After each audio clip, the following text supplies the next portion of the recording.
you have a specific question for our panelists. Okay, I guess we could probably start now. More people are probably going to be joining us with time, but they can miss my intro, which is fine. Okay, so let's start. Hello, everyone, and thank you for joining us today. My name is Amin Al-Sadin, and I'm the curator and educator at Digital Arts Resource Center, or DARC, which is located in Ottawa, the unceded and unsurrendered territory of the Anishinaabe Algonquin Nation. I'm actually talking to you myself from Toronto today, which is the traditional land of the Huron-Wendat, the Seneca, and most recently, the Mississaugas of the Credit River, and currently home to many Indigenous peoples.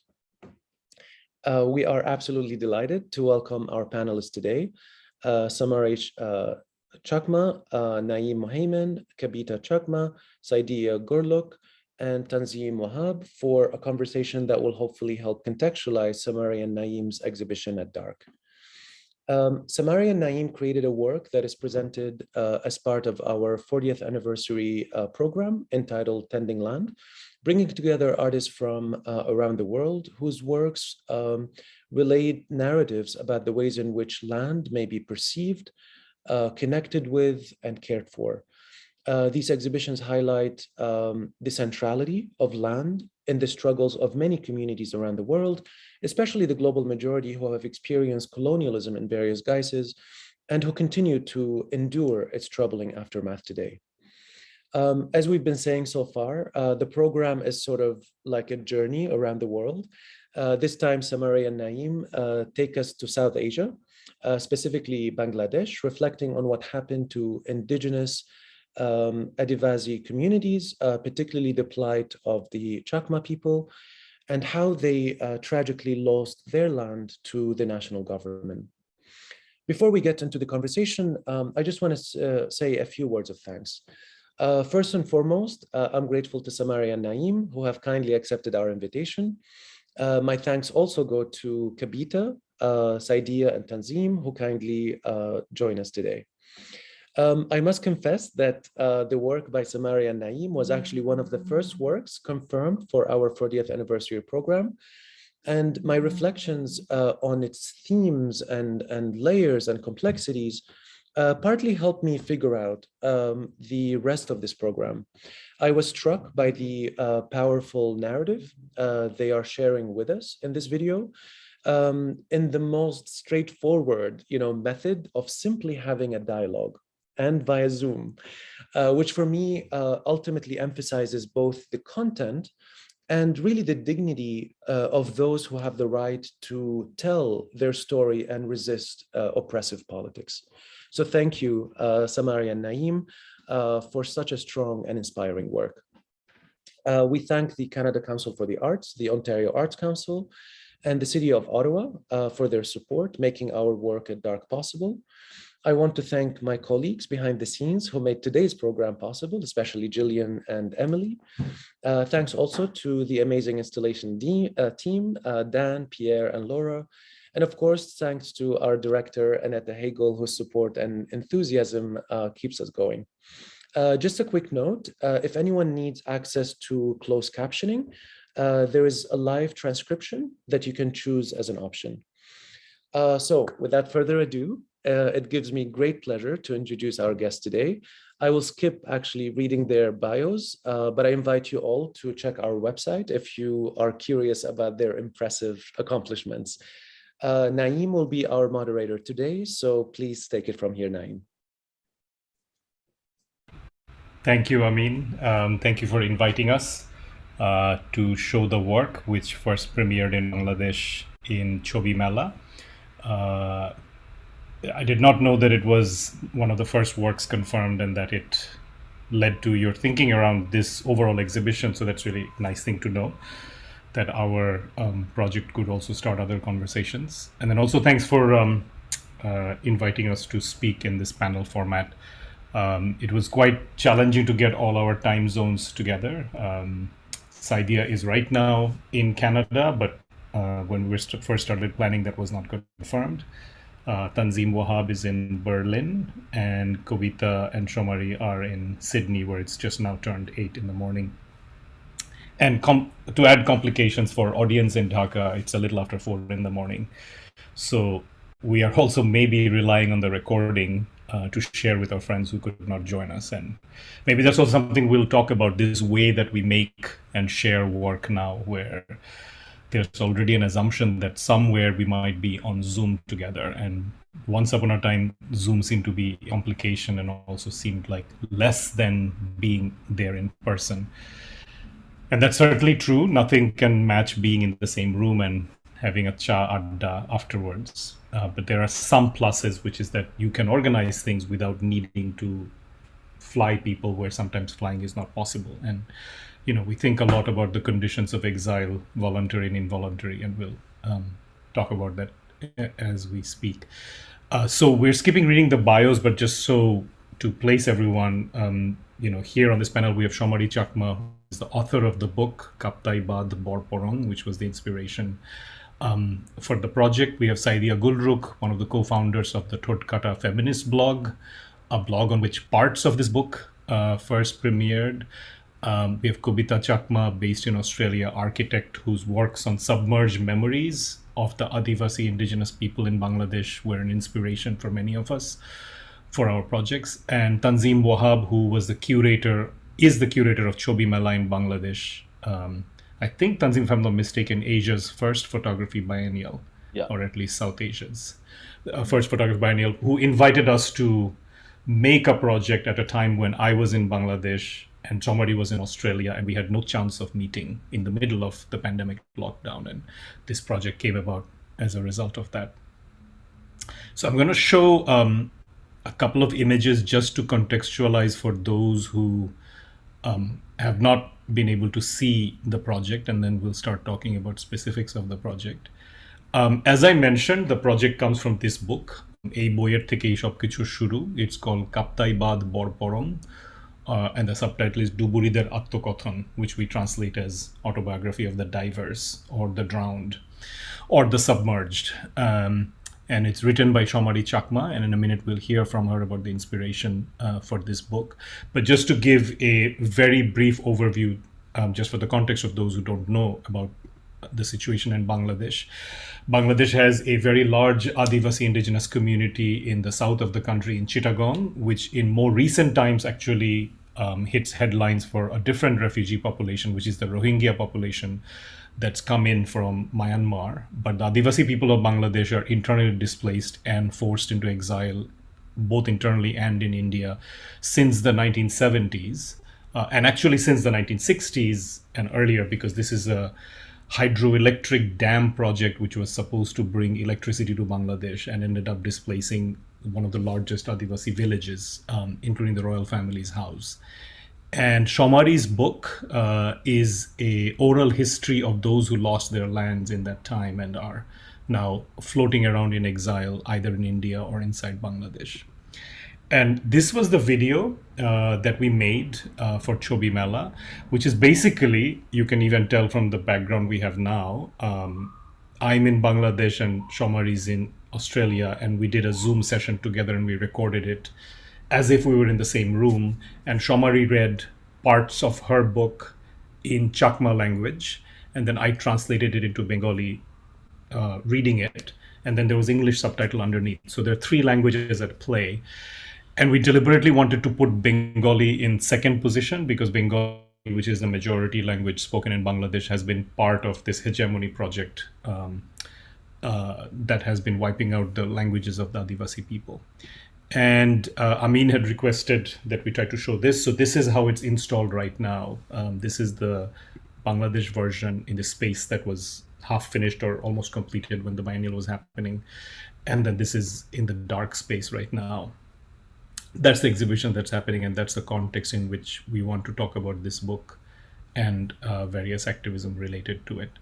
I'm going to show one more image and then I'm going to turn to Samari. Samari, তোমার একটা ছবি দেখাবো তুমি যেটা পাঠিয়েছিলে। আমি জানি না এটা প্রথমে দেখাতে চাচ্ছিলে কিনা, কিন্তু আমি এখনই দেখালাম। This is an image that Samari shared called Amar Duburira, and in some ways it kind of gets into the context of how important it is to do this work while people are still around to talk about it. Samari, আমি একটু sharing বন্ধ করে তোমাকে একটু বলি তোমার বইয়ের মূল উদ্দেশ্য বা ইন্সপিরেশন ওটা নিয়ে যদি কথা বলতে পারো. If you could talk to us a little bit about how this book came about, especially you've said many times about the need to do it while people are still around. Samari, তুমি একটু একটু করে বলো আর আমি অনুবাদ করে দেব. হয়তো তোমাকে থামাবো আমি আঙ্গুল তুলে. Thank you Naim.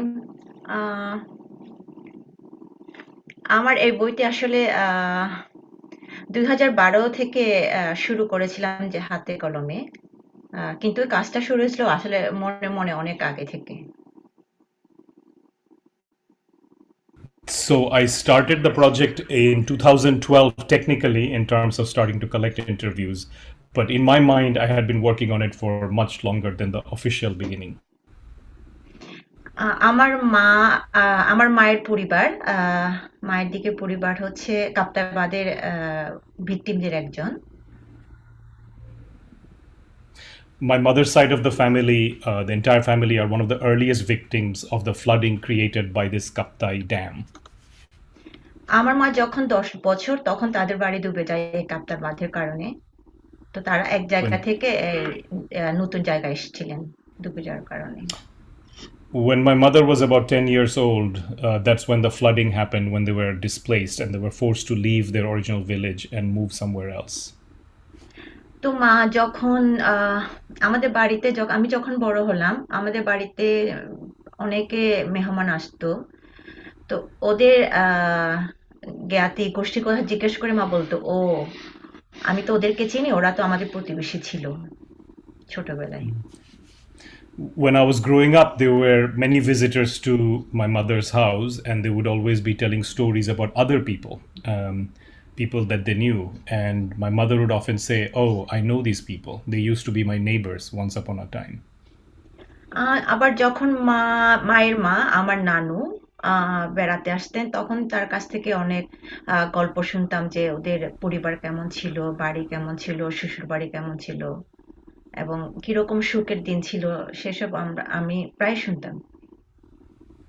The stories I was raised with was about the homes and the lives left behind, and what I remember is that there were stories of happiness in the previous life. তখন আমার কোনো এক সময় আসলে মনে হলো যে এরা যদি মরে যায়, এই মানে কাপ্তাই বাঁধের সময়ের মানুষ যখন মারা গেলে আমরা হয়তো এই সময়ের কোনো কথা আমরা জানতে পারবো না। তখন থেকে While listening yeah. Sorry. While listening to these stories, I kept thinking that one day these stories are going to disappear because these people will not live forever. And that's when I thought it's really essential to collect these stories, not just listen to them. তখন তারপরে আমার সাথে ঠোঁটকাটা আমাদের নারীবাদী ব্লগের সাথে আমরা একটা গ্রুপ খুলি যে ঠোঁটকাটা ব্লগ আমরা করব, কাজ করব। তখন থেকে আমি আসলে লিখতে শুরু করি। So I was connected, or we were connected with a blog called Thotkata, a feminist blog, and I started writing for that feminist blog, and that's how the collecting of these stories happened. I'm just sharing also an image, which is the logo from the blog. এই ঠোঁটকাটা ব্লগের জন্য আসলে এই কাজটি, এই লেখাটি এভাবে আসাটা সম্ভব হয়েছে। না হলে আমাদের কোনো প্ল্যাটফর্ম ছিল না। Sorry. No, it's okay. It's only because of this blog that this book even became possible. Because first we needed a platform to publish each of the stories one by one. Serialized, right? অল্প অল্প করে হয়েছিল না? হ্যাঁ, এইতো হ্যাঁ। তারপরে আমি লিখতে শুরু করি এবং ফাইনালি আমি কাজ করতে শুরু করি, ইন্টারভিউ নিতে শুরু করি। লোকজনের কথায় কথায় কারা কাপ্তাই বাঁধের আছে কাদের ঠিকানা নেওয়া শুরু করি। So finally I started collecting the stories, interviewing people and trying to find out who had once lived in this area that had been flooded by the dams, and trying to find them whether they lived in Bangladesh or somewhere else. It was always important for me to collect their addresses if they were not here. এই তো এভাবে কাজটা শুরু। That's it. That's how the work started. Samari, হ্যাঁ আমি একটু ওই আমার ডুবুরিরার পরে যে দুটো ছবি ছিল ওগুলো দেখাতে পারি? তুমি একটা বিশেষ কারণে ওগুলো দেখাতে হ্যাঁ হ্যাঁ চাচ্ছিলে, হ্যাঁ রাইট? হ্যাঁ হ্যাঁ হ্যাঁ Okay, sure. let me go to those 1 second. I will just go to the images that you had said it was important to share. So you had shared this picture, my divers, and then you had these two also. হ্যাঁ, আমি এদের নিয়ে একটু কথা বলতে চাই। কারণ এই কথা না বললে তাহলে আমাদের ডুবুরিদের জীবনী একটু অসমাপ্ত থেকে যাবে। I want to talk about these people a little bit because, in addition to the book, if I don't talk about them now, the story of the drowned will remain incomplete. কোন ছবিতে থাকবো সমারি? এই ছবি হচ্ছে এই ছবি থেকে চলে যায়। এই ছবি হচ্ছে মায়াদেবী চাকমা এবং তারপর পরেরটা নাইম। এটা এটাও এরা মায়াদেবী চাকমা? না, আগেরটা হচ্ছে Mayadevi Chakma. This picture is of Mayadevi Chakma, and তারপর এটা হচ্ছে বনদেবী Chakma. and this is Bonodevi Chakma. তারা হচ্ছে দুই বোন। আম, আমার উম, তারা হচ্ছে দুই বোন। They are two sisters. আমার বই প্রকাশিত হওয়ার পর মায়াদেবীর ফ্যামিলি থেকে আমাকে বলা হয়েছিল যে তার সাথে যোগাযোগ করার জন্য। তো আমি মায়াদেবীর সাক্ষাৎকার নিয়েছিলাম। এটা আমার বই প্রকাশিত হওয়ার পর। So Mayadevi Chakma was not in my original book, but after the book was published, her family got in touch with me after reading the book and said, you have to interview her as well. And so I interviewed her after the book came out. তখন আমি জানলাম যে মায়াদেবী বললেন যে বনদেবী চাকমা তার ছোট বোন, সে 60 পরে বরপরঙে চলে গিয়েছিল। তারপর থেকে আমি মায়াদেবীর সাক্ষাৎকার নিয়েছিলাম 2018 মেতে। তারপর থেকে So Maya, হ্যাঁ না বলে যাও। বলো, Um, তুমি বলো। Okay, so Mayadevi Chakma, which is this person, I interviewed her in 2018, and then she told me about her younger sister, Bonodevi Chakma, which is this person. হুম, বনদেবী চাকমা কাপ্তাই বাঁধের পরে ইয়েতে চলে 60 অথবা 60 পরের মধ্যে চলে যায় হচ্ছে বরপরঙে। তারপর থেকে তাদের সাথে তারা এই বনদেবী চাকমার সাথে কোনো যোগাযোগ করতে পারেনি এবং জানতো না সে আসলে কোথায়। So this sister of hers, she hadn't seen her since the 1960s. When the flooding happened, this sister left and went to India, right? Or হ্যাঁ, there was a hope that she went to India, but there was no contact with her. So one sister had no contact with the other one, had no idea if she was even alive. আমি মায়াদেবী চাকমার সাথে কথা বলার পর মায়াদেবী আমার হাত ধরে বলেছিল যে সমারি, তোমার তো অনেক যোগাযোগ, তুমি একটু আমার বোনের খোঁজ এনে দাও। So Mayadevi, when she was talking to me, held my hand and said, Shamari, you're in touch with so many people. You can find my sister. Please find তারপর her. থেকে আমি সম্ভবত আমার প্রায় 2 বছরের মতো আমি বনদেবীর খোঁজ নিয়েছি অনেক অনেক ভাবে। For the next 2 years, I tried in many ways through many people to track down Bonodevi Chakma. শেষ পর্যন্ত আমি বনদেবী চাকমা খোঁজ পাই। সেটা একটা লম্বা কাহিনী। খোঁজ পাওয়ার পর আমি জানি যে বনদেবী চাকমা মারা গেছেন। So finally, I was able to get news of her, the person in this photograph. That's a long story how I found her. But when I did find her, the thing I learned is that Bonodevi Chakma had passed away. Mayadevi Chakma গত মাসে 2022 গত মাসে মারা যান এবং মারা যাওয়ার আগে তার শান্তি ছিল যে ভেবে যে মারা যাওয়ার আগে অন্তত তিনি জেনেছেন যে তার বোনের খবর, বোনের ছেলের খবর। So Mayadevi Chakma, which is this person, she passed away last month, in this year 2022.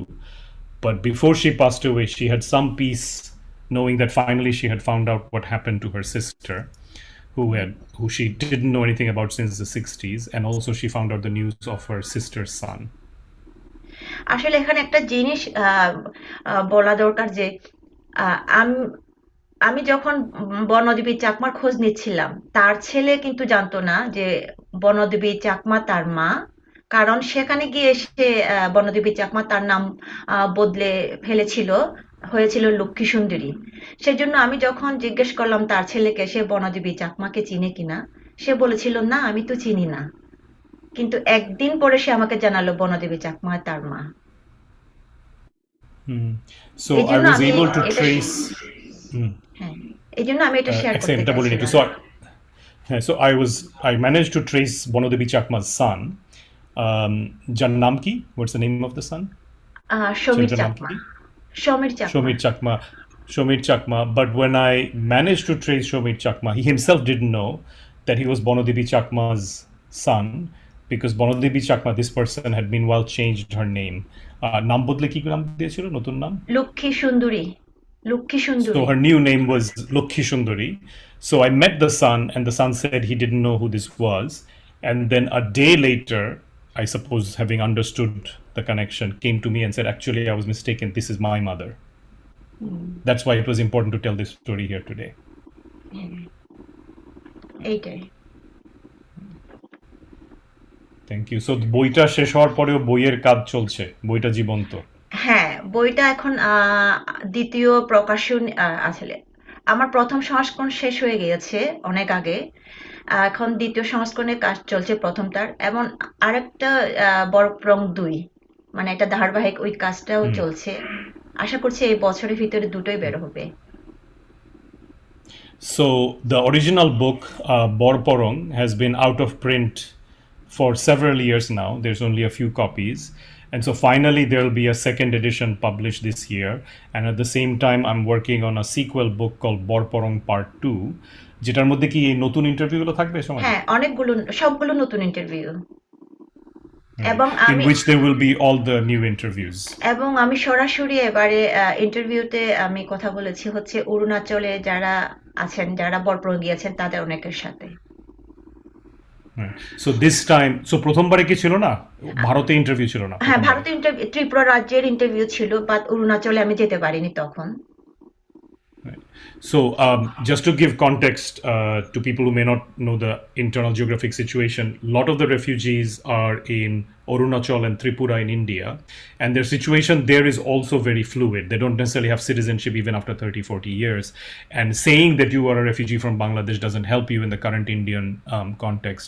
So it's very difficult to trace people down, both because there's no record, but also because inside India they have a very complicated situation. So when Samari did the first book, she was able to go and interview some people in Tripura, but not Arunachal. And this time around, she's been able to interview people in Arunachal. And Samari, আমার যতদূর মনে পড়ে, that's partially because of you're doing it remotely, right? Because তুমি তো অস্ট্রেলিয়াতে এখন, right? হ্যাঁ, মানে ফোনে করছো। ফোনে হোয়াটসঅ্যাপে, বিশেষ করে হোয়াটসঅ্যাপে করছি আমি। আচ্ছা, কিন্তু ত্রিপুরার ইন্টারভিউগুলো কি সামনাসামনি ছিল? হ্যাঁ, সামনে আমি গিয়েছিলাম ত্রিপুরাতে ২ বার গিয়েছিলাম ইন্টারভিউ নিতে। Okay, so এই জিনিসটা, just for the audience, this is also maybe an illustration of one of the good sides of some of this technology we are in right now, is when the first book came out, Samari was dependent for that research on physically being there. That's why in the first book there are interviews with people who are refugees in Tripura state inside India, but not Arunachal, because Tripura is where she physically managed to go for various reasons. This time around, she's doing Arunachal, but because now talking to people on the phone and doing interviews via WhatsApp has become more normalized, being in Australia, she's still being able to complete the interviews. And I presume somewhat driven by the thought that these interviews have to be done soon while we still can. Samari, আমি কি একটু সাইদিয়ার কাছে একটা প্রশ্ন জিজ্ঞেস করতে পারি? হ্যাঁ, হ্যাঁ। Okay. So I just want to turn now to Saydia, because Saydia, I referenced the feminist blog, but maybe the context of that blog should be described a little bit to the audience, because it's not so straightforward either. That blog came precisely because there was nowhere else to publish. And if I remember the blog correctly, when the blog first came about in the first meetings, the blog was described as the end. It wasn't from blog to book or blog to organization. It was more small scale, and then it became more and more significant. So maybe we could hear from you on that. And I also wanted to ask you about the painting behind you.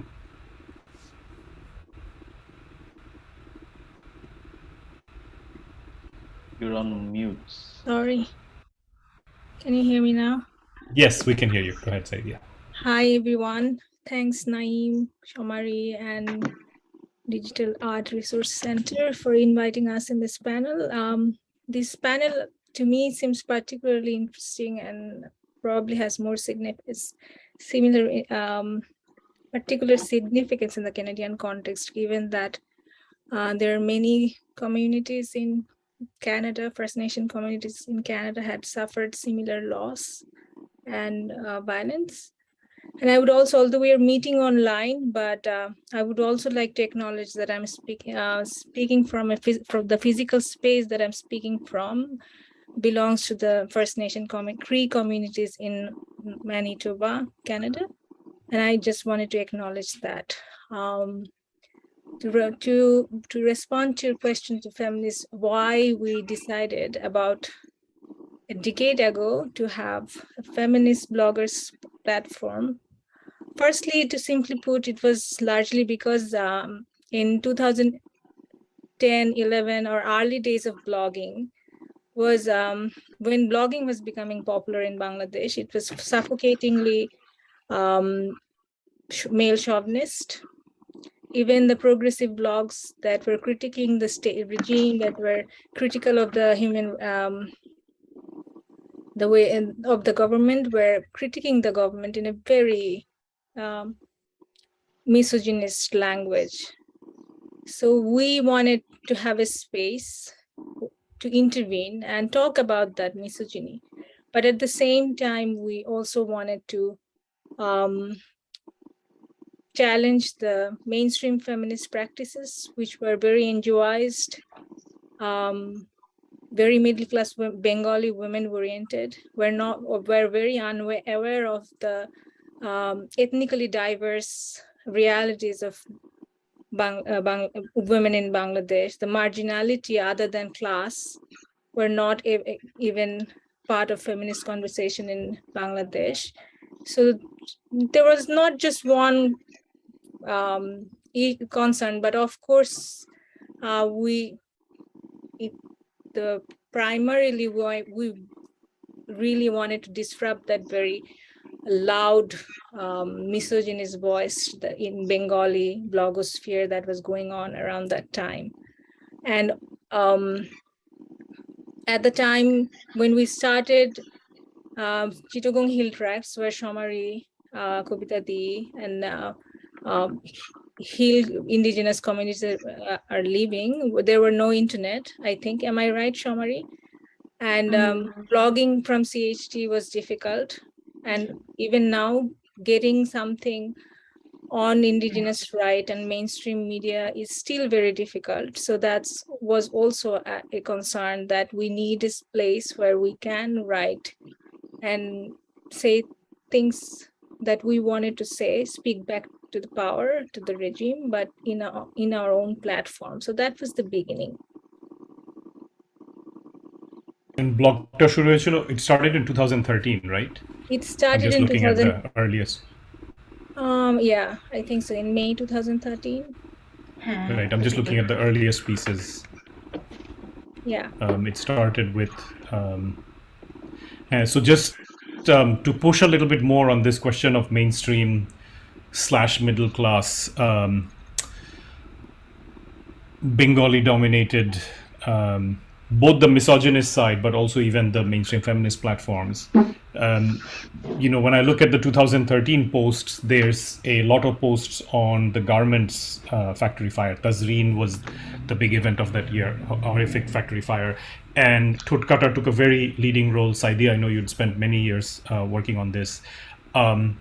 But one could say that mainstream feminist organizations also took on garments factory workers, but in some ways without the sharp class critique of Totkata. And then, of course, mainstream feminist organizations did not take on Chittagong Hill Tracts and the position of women in Chittagong Hill Tracts. Definitely. I mean, it's been 25 years since Kalpana Chakma, the General Secretary of Hill Women's Federation, was abducted from her own home by Bangladesh Army. She is still not the icon for mainstream feminist organization. It does anniversary, the commemoration of the abduction day, largely is organized by Hill Women's Federation and some women's organization in the margin. We still have to remind that Kalpana Chakma is the face of courage for Bangladeshi women. I'm just sharing a picture of her for those who don't know. Yeah, like Saydia said, she's a person kidnapped by the Bangladesh army and has not become an icon in the same way, except I think Saydia for small pockets, such as a New Age newspaper where you used to co-edit a full-page feature with Rehnuma Ahmed and others. And of course, the publication Kalpana Chakma's diary and other projects done. But these are small little pinpricks.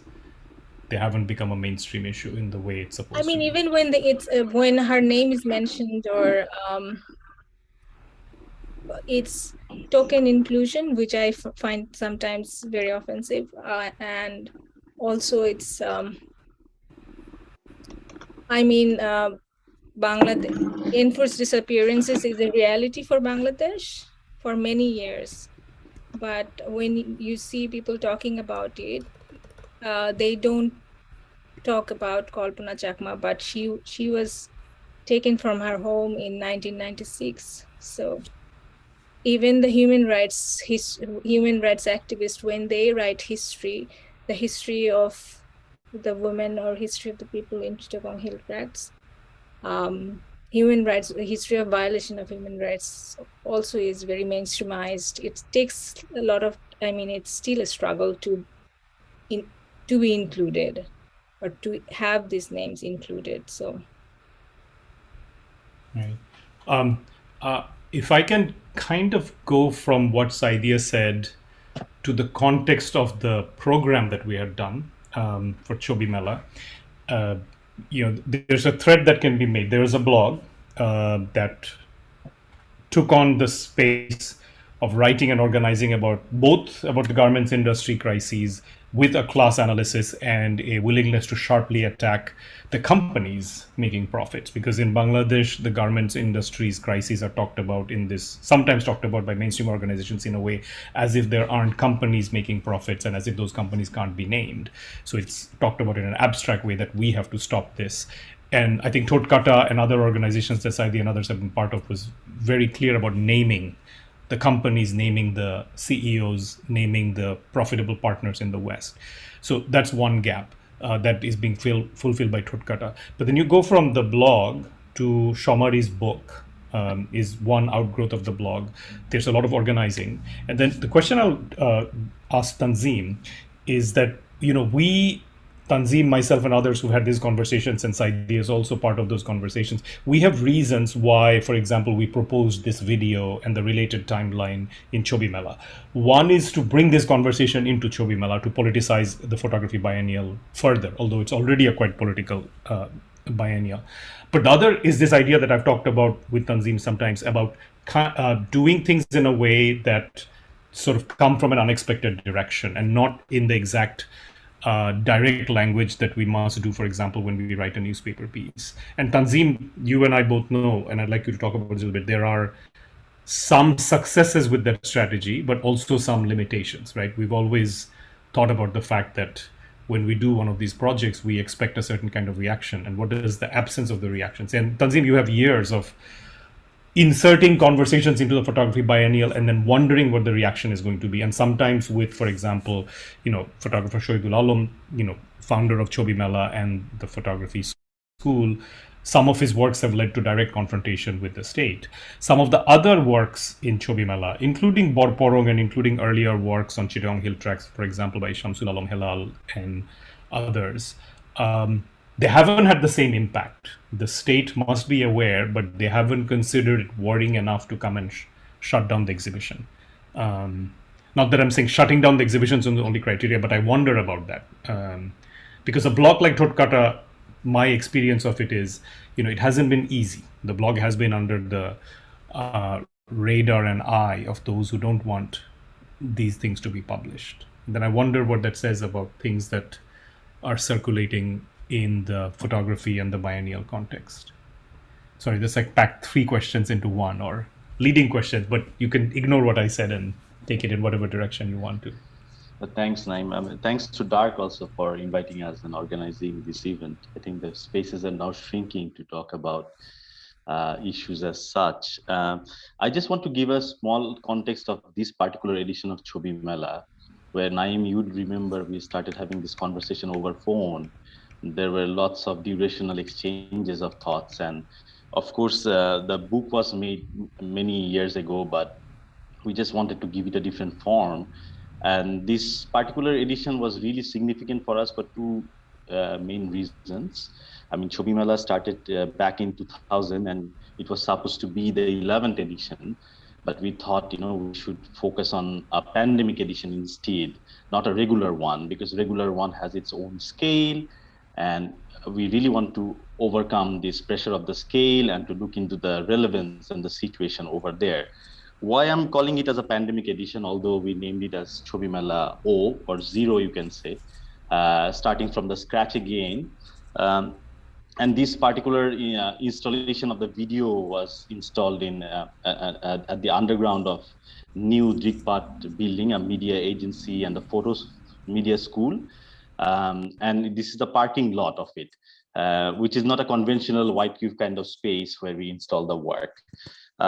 But again, coming back to that particular time, we thought, we will title this exhibition as Off Limits, so that we can bring up some elements which were almost forgotten in the pandemic situation, especially by the mainstream media, because there was not only a growing silence by the mainstream media, but if you also look back to the artist communities, there is very intimate small artist community in Dhaka where there is growing silence, and no doubt why this silence is also happening, but there is no way to legitimize it, especially in a time when mainstream media was focusing so much on the pandemic issues and trying to distract us from one of the major issues around the indigenous rights.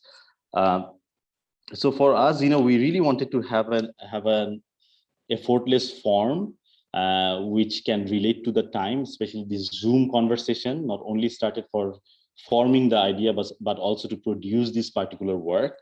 And you already talked about, how it started from Thotkata blog, and the blog gave a form of a book. And then we thought, how come the book also becomes a certain element of an exhibition space, but totally not in a very conscious approach, but more, more as a devoid, organic, not so organized form, which we thought probably Zoom would be the best way to talk about the cyber reality of life of that particular time, and how we exchange so much over cyber spaces through these Zoom conversations. We even call ourselves Zombies sometimes.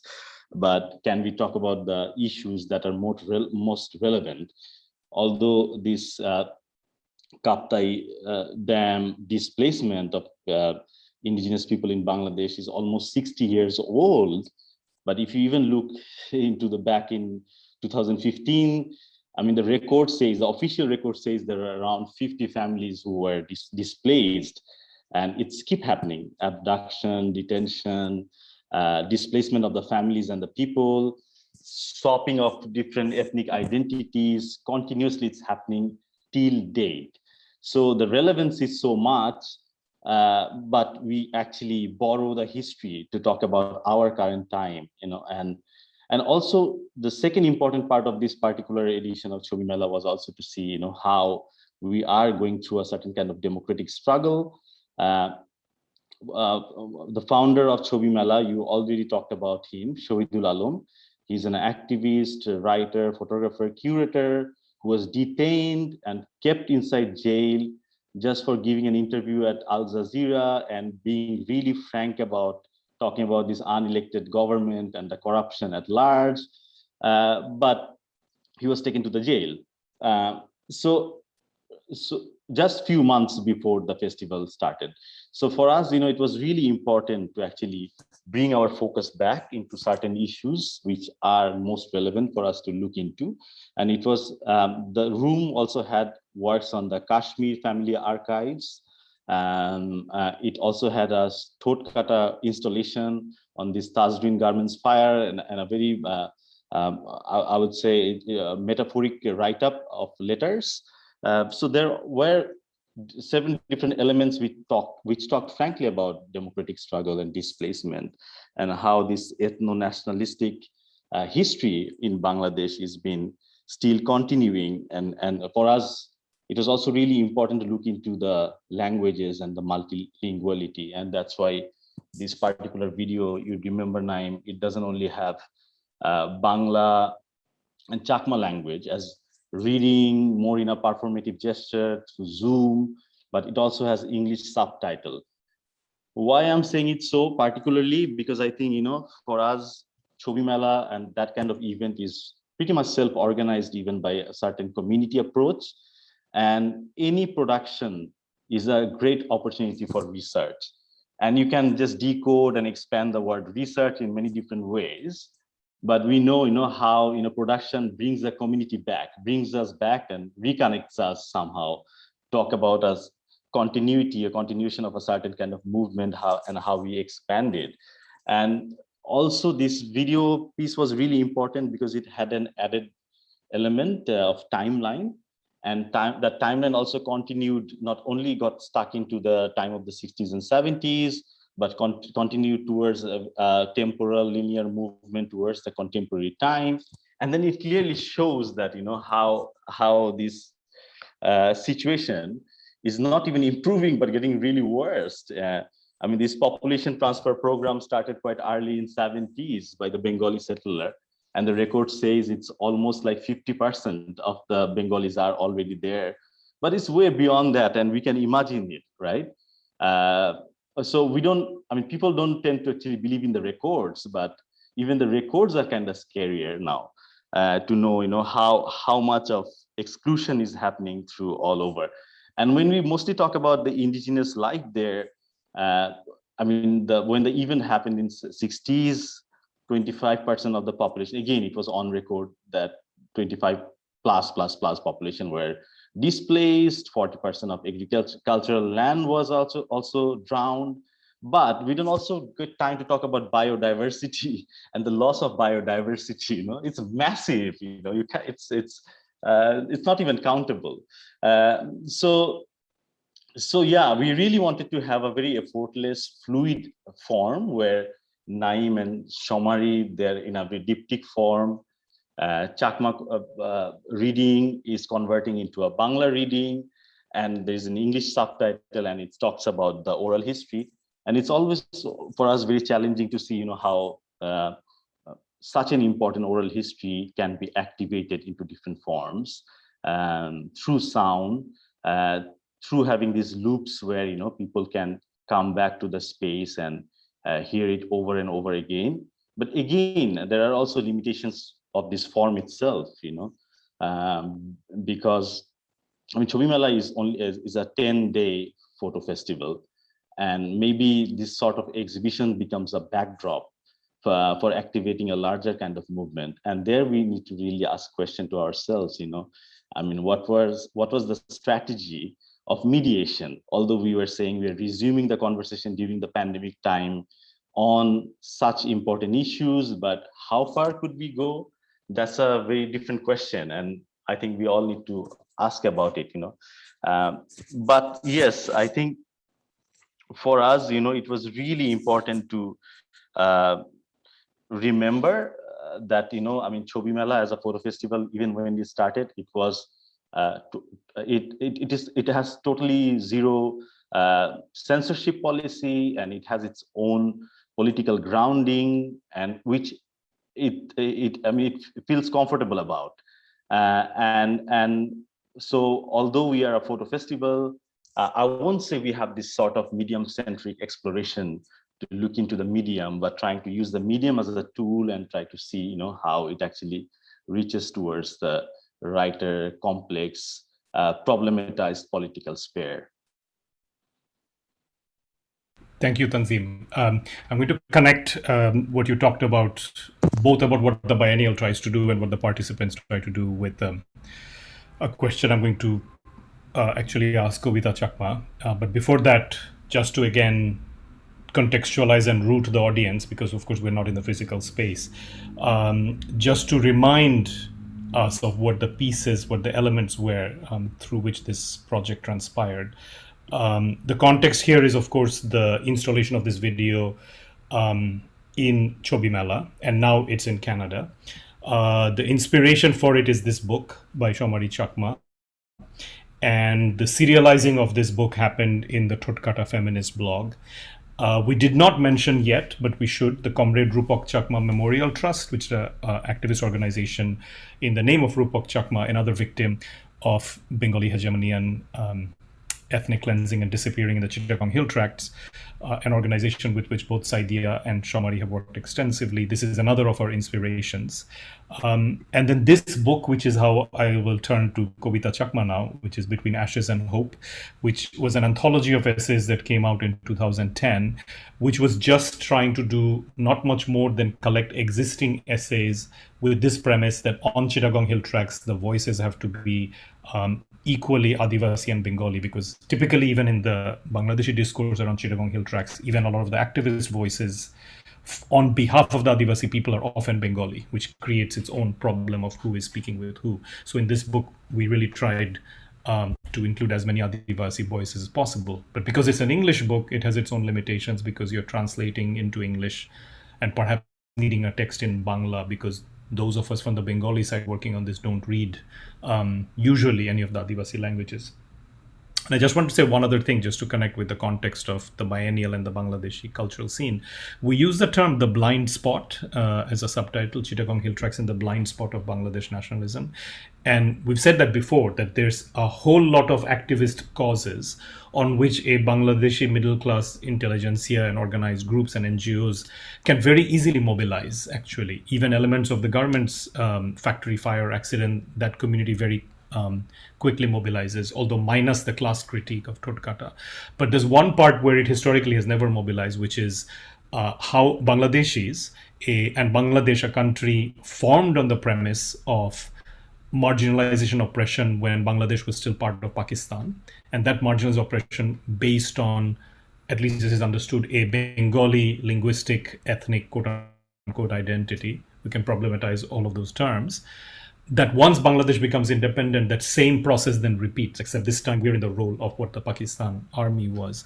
And where the blind spot comes in, as Tanzim knows very well, in the photography community, there is now a large amount of photography being produced around the Rohingya refugee camps. It's one of the most photographed elements in the last couple of years. There is both funding for this work, and there's also an imperative, there's also a publication necessity, and there's the feeling of a crisis has to be solved right now. But the Rohingya refugee crisis, the largest United Nations involved refugee crisis, happening in the same district where the Adivasi have been marginalized for 50 plus years, since the birth of Bangladesh and even before, since the Kaptai Dam is in the 60s. So this is this discrepancy that we always work with while working in Bangladesh, that there are certain things on which people get mobilized and certain things they absolutely ignore.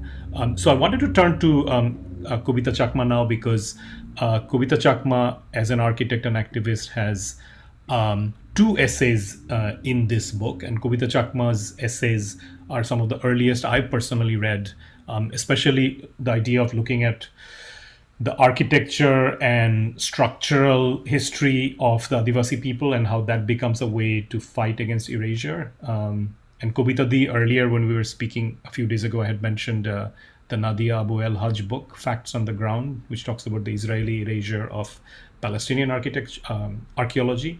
So I wondered if you might be able to connect some of that and tell us, how your work has been another way of fighting against forgetting, both through architecture and the questions of heritage to be preserved, and also who should be claiming that heritage. Thanks, Naeem. First, I want to pay my respect to the Bedigal language people of the land from where I speak. I pay respect to the traditional people of the past, present, and emerging. And I also want to pay my respect to my home, Chittagong Hill Tracts, traditional home, to this traditional owner of this land, past, present, and emerging. And I also want to thank Samari Chakma for writing this very important book, and want to, and all involved in this work, from,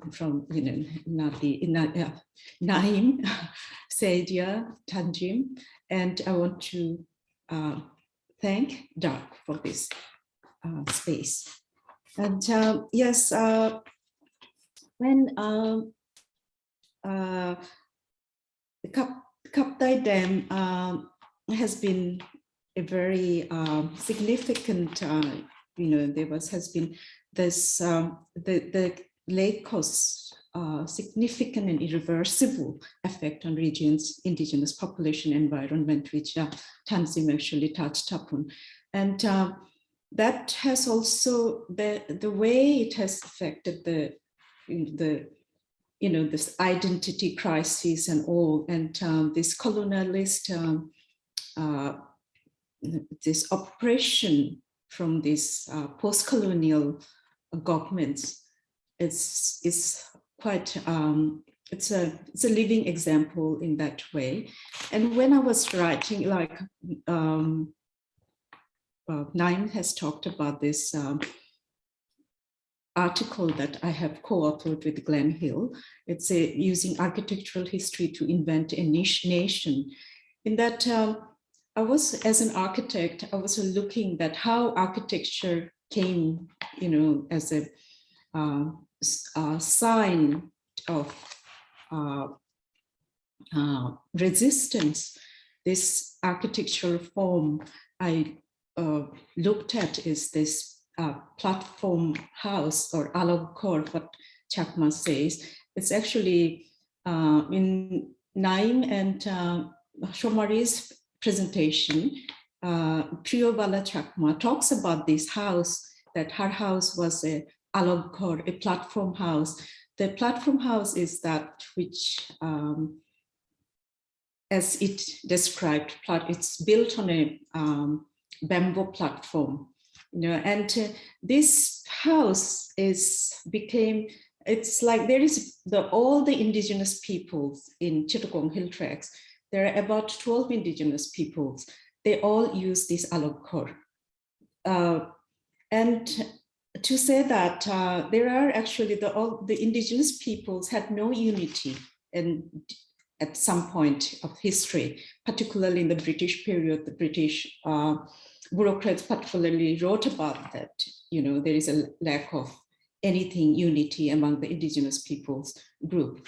But what happened when there came oppression from the colonialist government, and particularly, that there's becoming a kind of a shared understanding among all these indigenous peoples together, and that unity became against the oppression of the colonialist governments through culture, through politics, through all those aspects, as like Kaptai Dam was one of the big one in the 1960s.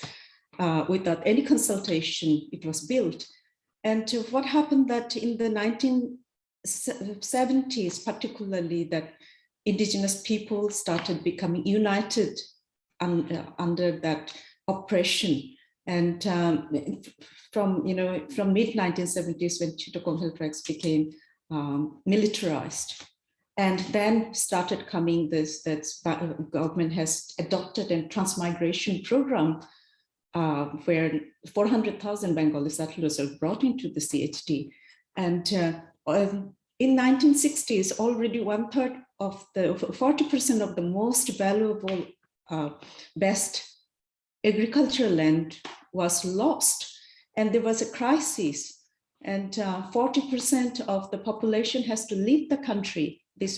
And in that Bor-Porang, the exodus, that great migration, is not only internally displaced, because there was a lack of land. Government could only give 1/3 of the lost land.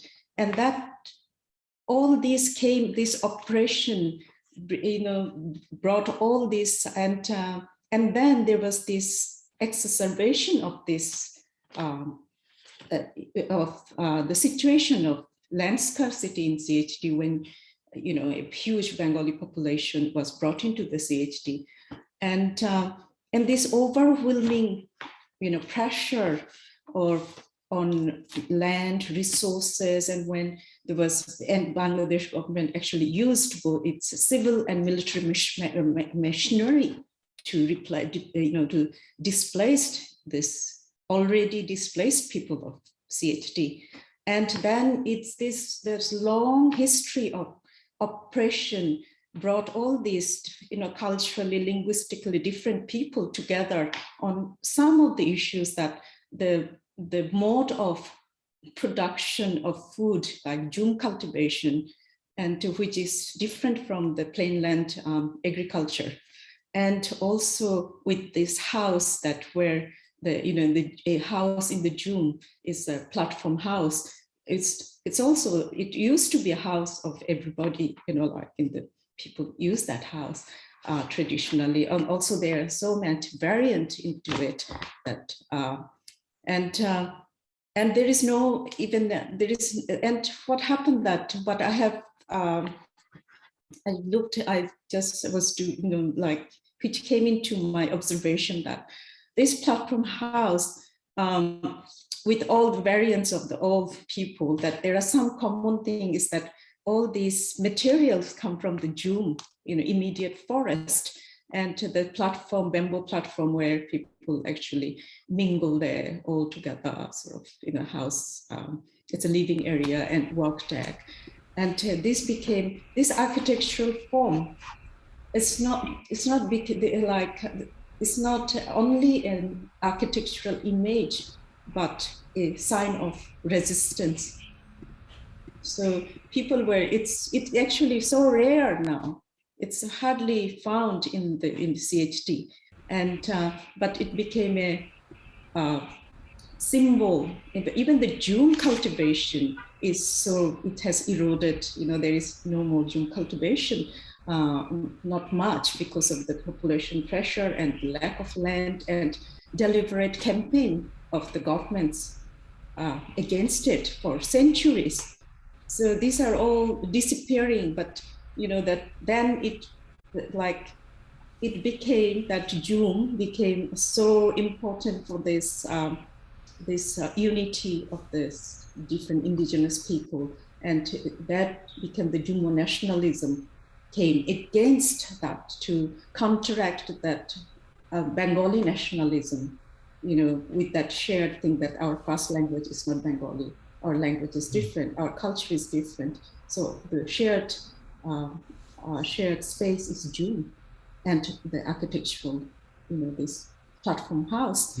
And I could see that people were using in the literature, like, the book cover or in poster and everywhere. So this architecture is very important in that way. And Kabita, yes. Sorry, go ahead, but I have a question. Track. Yeah, no, I have a question before we go too far away from it, also because it's connected perhaps to one of the questions we've already received in the Q&A. You said at some point, well, you said a couple of things. You said these forms are dying out, both these forms of houses and also this form of cultivation, right? And then you said, but people are also taking it on as a way to hold on to the identity that is otherwise being wiped out by Bengali hegemony and military settler colonialism in Chittagong Hill Tracts. And then you said the very interesting thing, which is you said that there was not necessarily unity between all the communities within the indigenous people, but unity was created from the position of exile and oppression, so that many people took on this form of housing. And actually, I had looked up Olog before, and when you just type in Olog something doesn't come up. But then if you add in Chakma house, which is interesting, not Adivasi house, but Chakma house, then you get a lot of houses and you get all of these, right? And the two things I noticed while doing the search. First of all, there are of course some Bengalis already in the mix who are trying to market these. So there's like something called Bengali House, hashtag Chakma House, which is very ironic. Then some of these houses I noticed are in Arunachal Pradesh. And the caption, of course, the caption is by the photographer, but the caption says, Chakma people from Bangladesh house in Arunachal Pradesh. So in India, it maybe becomes a way of marking them as from elsewhere, and that might be friendly, or it might be unfriendly also. Just if I could get your thoughts on that, and then also I will ask a question to Samari after this, but there's a question from the audience about the demographics of the people interviewed, which brings up one of the questions that has been asked about Chittagong Hill Tracts activism, that there are 11 to 13 or more indigenous groups, but Chakma community tend to dominate the discourse, right? So much so that within a certain kind of very simplistic Bengali imaginary, at least when I was growing up in the 80s, people would use the words Chakma and Adivasi interchangeably. So everybody Adivasi was Chakma, and not necessarily as a complimentary term. So this kind of, disappearing of, if we could talk about that a little bit, and then I'll ask Shomari the question for the audience. Yes, there has been misappropriation or misuse of traditional, artifacts, designs, even in architecture kind of thing. Not only that, food, sometimes they would come as Chakma, and the Bangla, the Bengali food, that Chakma kind of thing. And not only that, very unfortunately, one of the designer in Bangladesh who's a UNESCO ambassador, surprisingly used one of this Chakma khadi, that this scarf, as one of her, work. And there was intervention from the some young scholars, the students, that this is not your item. And finally, she actually said, "Oh, okay, this is actually made by a Chakma woman, like I don't know her name, but and I know Monjulika Chakma, who has revolutionized." The Chakma, like traditional weaving, not only Chakma, also all the indigenous people have it. So there is kind of, finally that it was removed from the website of that particular artist. I wouldn't tell the name. I wouldn't dare. And these kind of things are happening, the erasure, and the use of all this, all the indigenous peoples, Jumma peoples, traditional, clothes, artifacts as Bangladeshi or Bengali kind of thing. It's attacked that way. And also many Bengali fashion houses actually using all the patterns, of indigenous people without any recognition or without anything. And people have been buying it. And in Chittagong Hill Tracts, it's like, it's not. This is actually originally made from a backstrap loom, but people are using in traditional loom of Bengal or Bangladesh and India kind of thing, which is much easier to produce and using in mass, and just selling it as indigenous material, without any recognition or without any financial or moral or ethical recognition of that. So there has been erasure, like has been happening for a long time from both sides. Like I don't know much about India, but it has been happening in Bangladesh for a long time, and it continues. Thank you. That's very good points. And just looking up all the things that you're referencing, I can already see on the internet lots of things where I think if we dig deep, we would find people claiming it where they don't have the right to claim it. And just going back to the idea of blind spot, people are quite fine with claiming Adivasi culture as a form of something from Bangladesh without giving the right. So everyone is happy to take cultural forms, even as as we know in Bangladesh, when visiting dignitaries come, when cultural forms of Bangladesh are brought out, Adivasi people are also brought out, but all of that comes alongside the denial of rights. I want to turn to the questions because there's actually two questions that have already come. One via the chat and one via the Q&A. Maybe I can go to the one in the chat first because it has something that connects both the conditions that Saydia and Tanzim talked about, the conditions that Saydia talked about in terms of activism and feminist organizations and NGOs, and what Tanzim talked about in terms of the cultural spaces and things that can be said and things that cannot.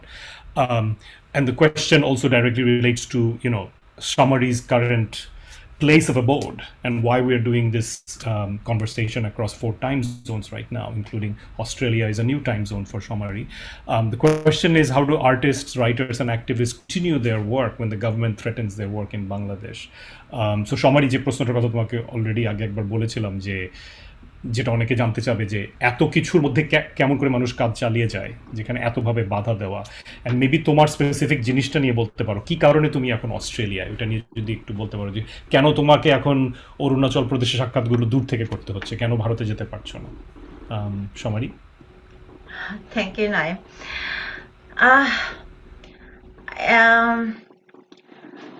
আসলে আমি কেন সিডনিতে এখন কেন আসতে বাধ্য হলাম সেটা একটা লম্বা কাহিনী।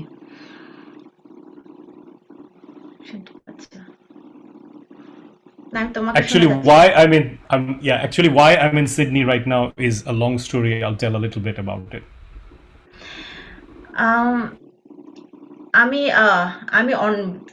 আসলে অনেক বছর ধরে আমি অ্যাক্টিভিস্ট পাহাড়ের। আমার আত্মনিয়ন্ত্রণ অধিকারের জন্য আমি কাজ করে যাচ্ছিলাম সে আগে থেকে। Actually, for many years, I've been an activist in the Chittagong Hill Tracts, fighting for my and my people's right to self-determination. তারপরে কাজ করতে গিয়ে আমি আইনজীবী হলাম এক সময়। So while doing this work, at some point, I decided as an activist, my next step was to become trained as a lawyer. আইনজীবী হওয়ার একটা কারণ ছিল, উদ্দেশ্য হচ্ছে যখন পাহাড়ের নানাভাবে আমাদেরকে পাহাড়িদেরকে ওরা চাপের মধ্যে রাখে, তার একটি হচ্ছে মিথ্যা মামলা দেওয়া। One of the main reasons I wanted to become a lawyer is, as an activist working in the Chittagong Hill Tracts, I saw all the ways that the government and Bengali people kept us in tight control and oppression. And one of those ways was to file false legal cases against us. বিশেষ করে যারা গ্রামের যাদের জমি ওরা বেদখল করতে চাইতো, তাদের বিরুদ্ধে হচ্ছে গরিব, যারা সবচেয়ে গরিব তাদের বিরুদ্ধে হচ্ছে ওরা মিথ্যা মামলা, সে অস্ত্র মামলা হোক, সে ধর্ষণের মামলা হোক, সে অন্য মামলা হোক, ওই মামলা দিত, ওই মামলা দিয়ে ওদেরকে কন্ট্রোল করে রাখতো। তাদের পক্ষে লিগালি কাজ করার জন্য আমি আসলে আইনজীবী হয়েছিলাম। One of the main purposes of these legal cases is to put someone in such a tight spot that their land can be grabbed. So the target was always poor Adivasi people who lived on some land that Bengali settlers wanted to take. And so they would file false cases, and typical false cases would be a murder case or a rape case or other kinds of cases. And it's to fight these kinds of false cases that I finally became trained as a lawyer.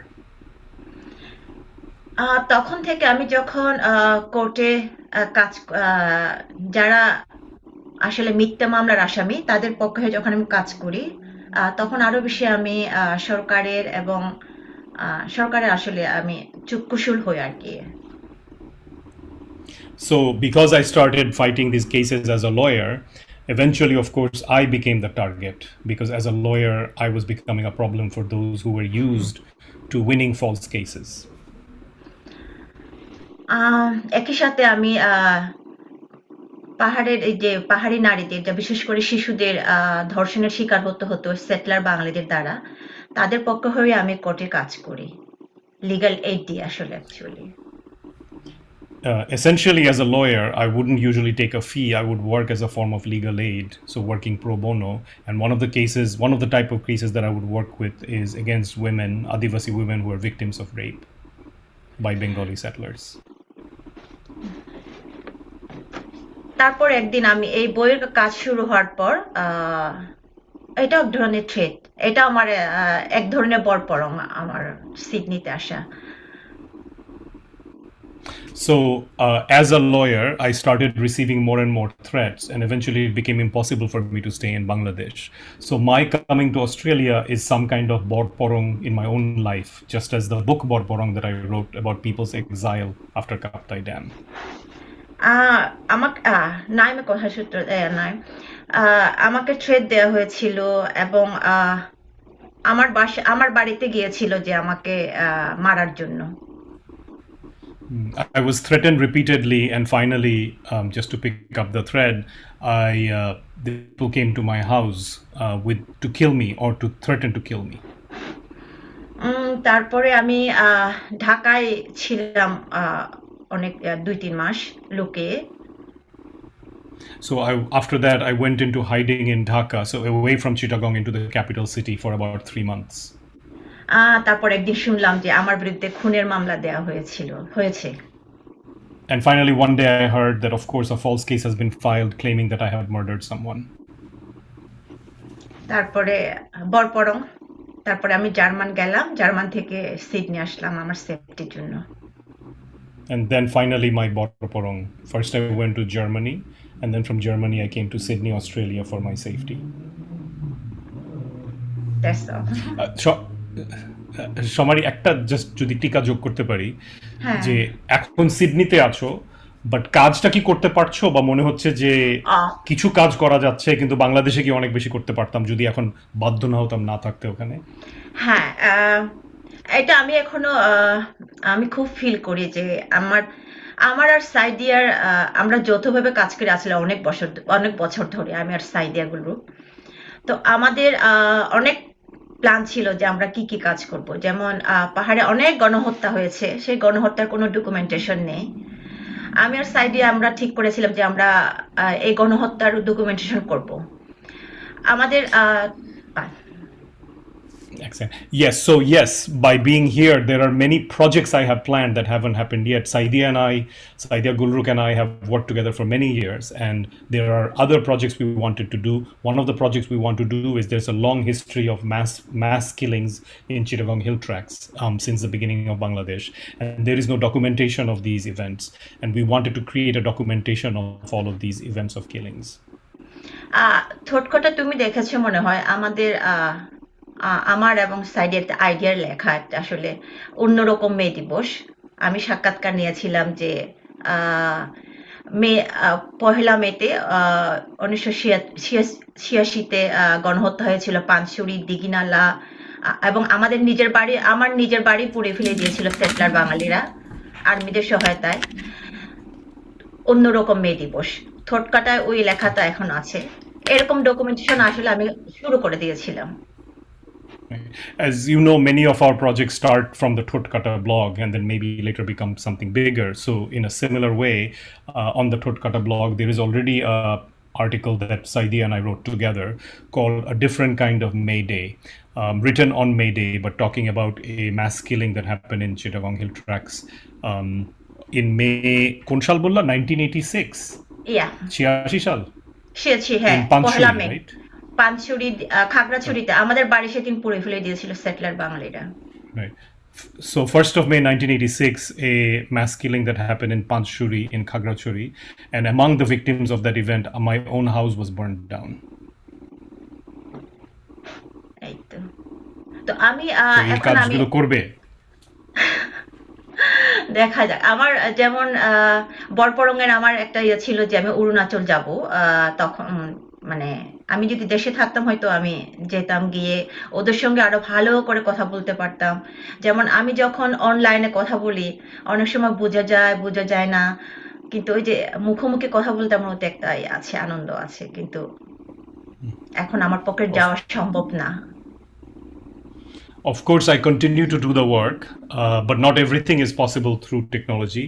Yes, I'm doing the interviews in Arunachal, but often when we're doing the interviews, sometimes you don't understand some things. There's a miscommunication, and that's when I understand that face-to-face would be so much better, and that's what we need to do. But just now, I can't go to Arunachal, not yet. But bhobishyote, right, Shamari? হ্যাঁ, বেঁচে থাকলে অথবা আমি যদি বেঁচে থাকি অথবা যদি আমি ফ্লাই করার আমার তো এখন পর্যন্ত আমি কোথাও বেরোতে পারি না। দেখা যাক কি হয়।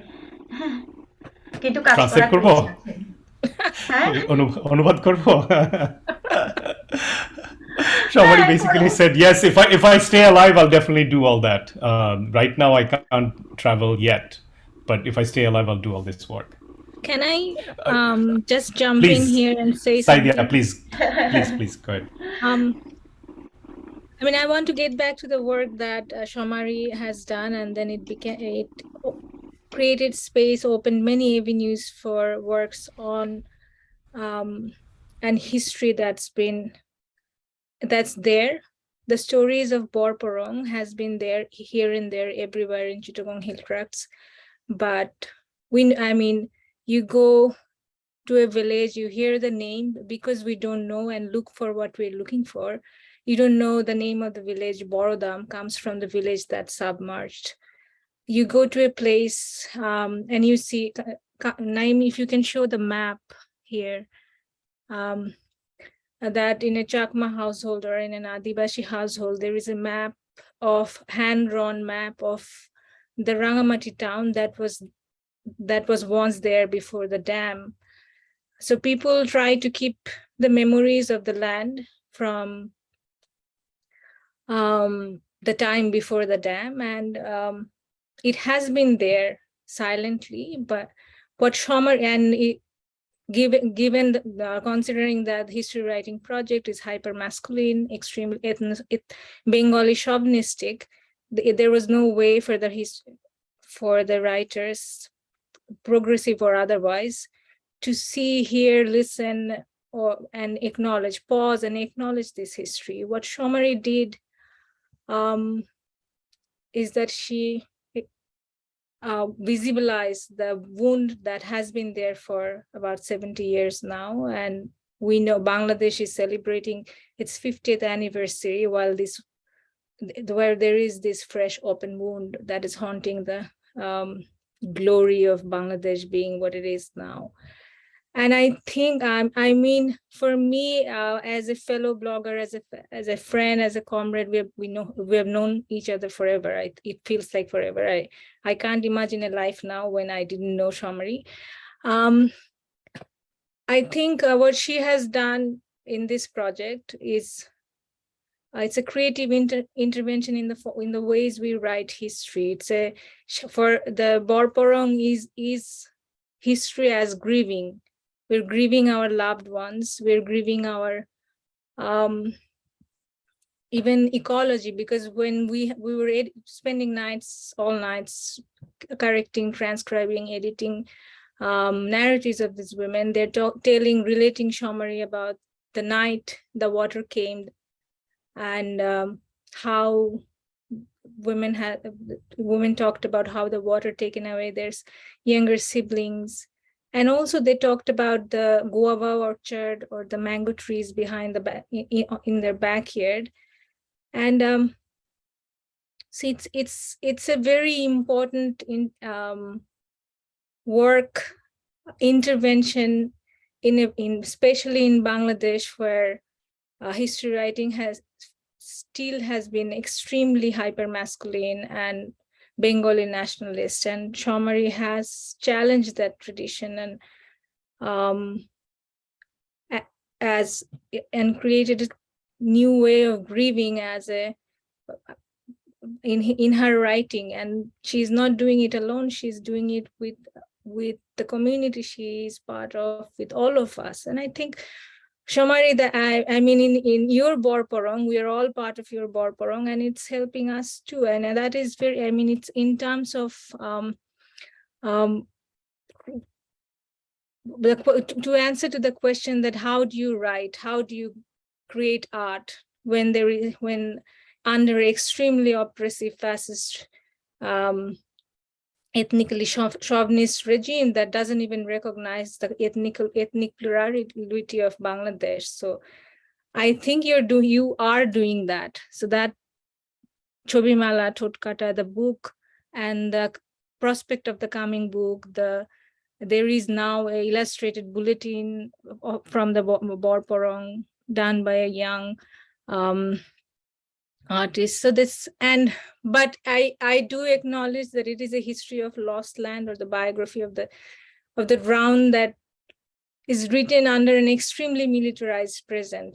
What we don't talk about when we talk about Kaptai Dam is that it has progressively normalized the dispossession of indigenous people from their ancestral land in the name of national security, in the name of national development.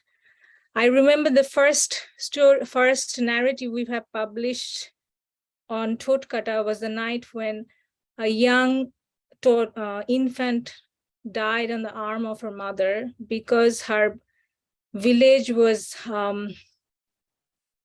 they were evicted from their village as Bangladesh border guard has taken their home to set up a new camp, and they had to spend all night with the 11-month-old girl on her arm, and she died the next morning. Samari, you remember Ashamoni Chakma? Yeah, Matiranga double churite iye hoyechilo, ghor pure And that was, this is a history of history as grieving, but written in under extremely militarized present. And since and Samari has paid the price for it, and I salute your courage. And I think it's I mean we all are working under military gaze, all kinds of gaze, and that also explains the mainstream feminist silence, mainstream artist silence. It's a reality that it's easy to go to the Rohingya camp, take photographs, but it's not easy to go to Parvata Chattogram and take photographs, because Bangladesh Army has created an unique form of occupation, and indigenous population in Chittagong Hill Tracts are in active political struggle against that. Samari is very part of it from when she was in Khagrachuri, and she is very much part of it while she's away. Okay, over to you, Naeem. I just had to say this because Samari, we will keep doing what we are doing. Thank you, Saydia. Naeem, can I just say something about the map? You have to unmute, Naeem. I'll bring up the map as you speak. Thank you. I just want to say something about the map that was drawn by an artist, Autobiography Chakma. He was one of the important artists, and joined the democratic.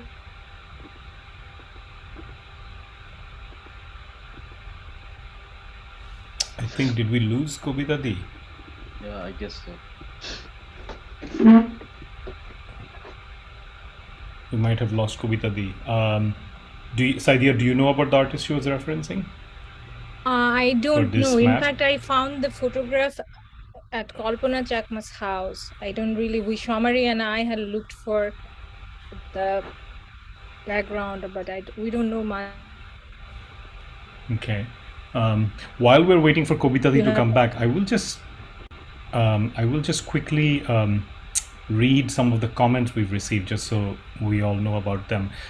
We got a note from Hamam Pramod saying, I just want to thank my friend Samari and others joining from different parts of the world in this odd time. Hamam Pramod from Canada. Priyanka Chaudhary wrote saying, thank you for the interesting exchange. I am curious, how has these works been able to connect or initiate conversations within the Chakma community, home and abroad? ওই প্রশ্নটা কিছুটা Samari, Kabita Di দুজনেই partially answered. Then Dinalo Chakma asked, and this is why I asked the question about Chakma community within Adivasi community. Dinalo Chakma asked, what was the demographic scenario, gender, geographical specification, economic class of the interviewees? অর্থাৎ Samari জিজ্ঞেস করছে তুমি কিভাবে বাছাই করলে কাদের interview নিবে? আমার মনে হয় সেই প্রশ্নে এই প্রশ্নটাও আছে যে কেউ বাদ পড়লো কিনা এই বাছাইয়ে। Thank you দিনালো। আমি আসলে ওভাবে বাছাই করি না। আমার প্রথম টার্গেট ছিল প্রথম যখন বর-পরং এর কাজটা আমি লিখিতভাবে শুরু করব, তখন আমার প্রথম ছিল আসলে শুধু নারীদের ইন্টারভিউ নেওয়া। এটা আসলে বলা দরকার, আমি ভুলে গেছি। To the extent there was a selection when the process started, I didn't do other selections, but my priority definitely was to interview women. That has to be said. কিন্তু পরে আমি ভাবলাম, আমি আসলে উপলব্ধি করলাম যে ছেলেদের আসলে পুরুষদের ইন্টারভিউ নেওয়াটা খুবই জরুরি। Then I thought, after going through the process for a little bit, it was really urgent to also interview men.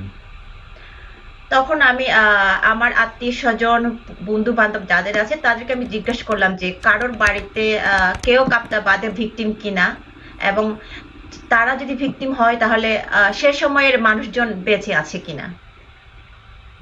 So but এটা কি পুরুষ স্পেসিফিক যে প্রশ্নটা করলে যে কেউ বেঁচে আছে কিনা? না, এটা সবার জন্য, নারী এবং পুরুষ। So I expanded the circle to say that men would also be interviewed, and I asked if there's anyone around who has memories of the time, anyone who's a survivor. এভাবে আসলে আর কাজ করতে গিয়ে ইন্টারভিউ নিয়েছি পরে আমি ছেলে এবং মেয়েদের থেকে ইন্টারভিউ নিয়েছি, কিন্তু যা হয় আমার বর-পরং সম্পর্কেও আমার ধারণা খুবই সীমিত ছিল। আমি কাজ করতে গিয়ে আমি অনেক জেনেছি। So then I started collecting the interviews, but as it happens, my own knowledge of Bor-Porang was quite limited.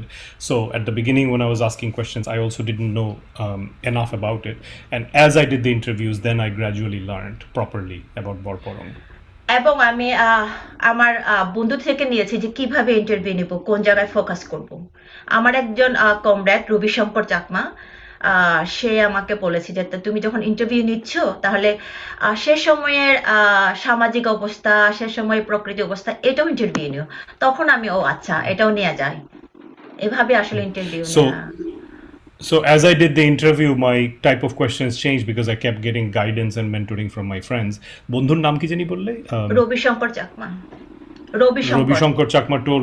Robishankar Chakma told me that if I'm interviewing them about their experience, I should also make sure to ask about the social conditions at the time, especially before Bor-Porang. And then I realized, oh, you can also ask people about these things. Yeah. এখন বর-পরং যখন প্রকাশিত হলো, এটাও বলা দরকার যে আমি আসলে ভাবিনি না যে মানুষ আমার বর-পরংকে এভাবে নিবে, এই প্ল্যাটফর্মে আসবে। So it also has to be said that I didn't think that when I was doing the Bor-Porang project that people would come forward as they did. আরেকটা জিনিস, আমার বইটা বর-পরং লেখাগুলো হতো ঠোঁটকাটায় থেকে যেত যদি একজন দায়িত্ব না নিত। আমি তখন নানা কারণে ব্যস্ত ছিলাম। আলোড়ন খিসা আমার বর-পরং বইয়ের সম্পাদক, সে আসলে দায়িত্ব নিয়েছিল এই বইটি প্রকাশনার ব্যাপারে। আমি তার কাছে অনেক কৃতজ্ঞ। Honestly, the interviews would have stayed on Thotkata blog, and that is where it would have ended if somebody hadn't taken the responsibility to guide this to a book. And my friend Aloron Kisha is somebody who took on that role with me, so I'm very grateful to them. এবং বই প্রকাশিত হওয়ার পর young generation, Naim তুমি বিশ্বাস করবে না, young generation যেভাবে আমাকে মেসেজ করে এবং আমার বই পড়ে কান্না করে চোখের জল ফেলায়, এটা আমার কাছে অনেক পাওয়া। The strongest reaction has been from actually the young generation born long after these events, and you won't believe they get in touch with me in all sorts of ways. They message me, they're moved to tears as they have read these experiences that belong to their parents or grandparents. That's one of the biggest gains for me from this project. একজন ইউনিভার্সিটিতে পড়ে ছেলে আমাকে message দিয়েছিল, সে আমার বর-পরং বইটি পড়ার আগে সে জানতো, আসলে সে বিশ্বাস করতো যে যারা বর-পরংয়ে গিয়েছে, অরুণাচলে গিয়েছে, তারা গিয়েছে একদম খুব আনন্দের সাথে, দুঃখের সাথে না। আমার বই পড়ার পর তখন সে বুঝতে পেরেছে, ও মানে কাপ্তাই বাঁধ এরকম, তারপরে তারা বাধ্য হয়ে কাঁদতে কাঁদতে যে বরপরং এ গেছে সেটা সে উপলব্ধি করেছে আমার বই পড়ে। There was a young কম বয়সী তাই না, তরুণ? হ্যাঁ, ইউনিভার্সিটিতে There পড়ে। was a there was a young person, he studies in the university, who told me that before this book, he had believed that Bor-Porang was just a happy event, that people had happily gone to Arunachal in India, smiling and laughing. And it's only after reading my book did he realize that what a terrible experience and how involuntary it was. এই তো। Thank you, Shomari. We are coming towards the end of our time, actually, and participants who have very patiently been with us, and also Jillian and Amin, who have given us this extra time. Maybe I can turn to Kabita Di and Tanzim for some final words to wrap up. Kabita Di, you were actually mid-comment when we lost you, so you could come back to that, but also thinking about how to connect it as a final kind of closing comments. Okay, I'll do 3 points. That map is done by Gautamuni Chakma. He was in the democratic movement of the 60s, self-determination.